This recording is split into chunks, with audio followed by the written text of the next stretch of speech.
Atomic Blonde, directed by David Leitch, starring Charlize Theron and James McAvoy.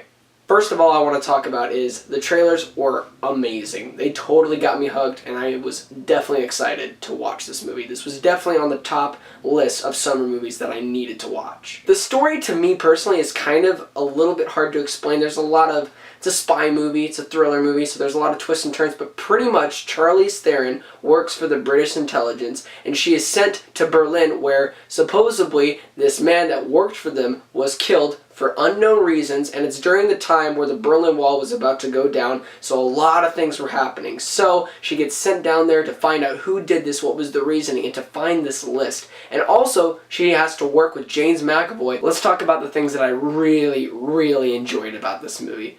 First of all, Charlize Theron was spectacular as this character. She really got it down to a T, especially for the physicality part of this. You can tell that she knew what she was doing. Just as much hard work as, let's just say, Keanu Reeves did for portraying the stunt work for John Wick. She did just as much as he did for that movie, and it shows. The next thing that I want to say was, to me, yes, on an action standpoint, for being the standout, Charlize Theron, but as a character who had more to, let's just say, had to do with the script, James McAvoy, to me, was the standout in this film with what he was given. And not really anybody was given a lot in this film, script-wise and character-wise, but I believe he had the most character in him, and that's why I think he was the standout, and especially because it's James McAvoy. I mean, he's a great actor, come on. The other thing that I really enjoyed about this movie was the style, the way it was shown, the way it was lit. It looked like it was straight from John Wick, and that's not saying it was copycatting, because this is the same guy who helped with the project with John Wick 1.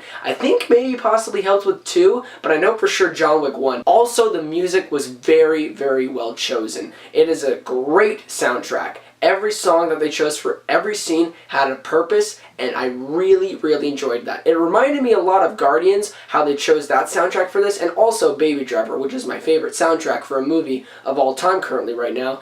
It just really showed, and it had that drive mixed with Baby Driver music style choice in this film, and I really enjoyed it. And as I said before, Charlize Theron was great. The action in this film was awesome. Every single sequence in this film had a purpose with the story, but the best part of the whole film was the scene near the third act.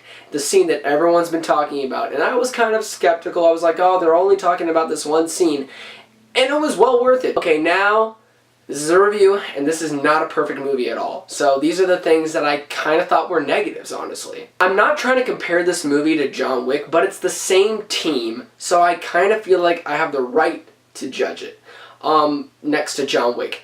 With John Wick, the upper hand that it had is that it knew what it was, but also it had heart, and you knew why he does what he does, and you got even more backstory with John Wick 2 and the world of it. With this, Charlize Theron's character and everyone else's character really doesn't have that much to work with. You don't really know why they do what they do. You don't know why they're there, how they got there in the first place, and why their passion is to do this. With Charlize Theron, all you know is that she's good with a gun in her fist and a hose. And especially in that one trailer, you can definitely tell that she's really good with a hose. But that's really it. You don't really connect with any of the characters, but you have a good time. And as I said before, it just doesn't have that much heart. Last negative with the film, it is a tad bit slow at some points near the middle and then near close to the third act, but it does pick up, especially right when that action scene starts till the very end of the movie. Great ending, by the way, but it's a tad bit slow, and they could have trimmed about 15 to 18 minutes. Could have been easily an hour and 40-minute movie instead of being an hour and 55 minutes. I'm going to give Atomic Blonde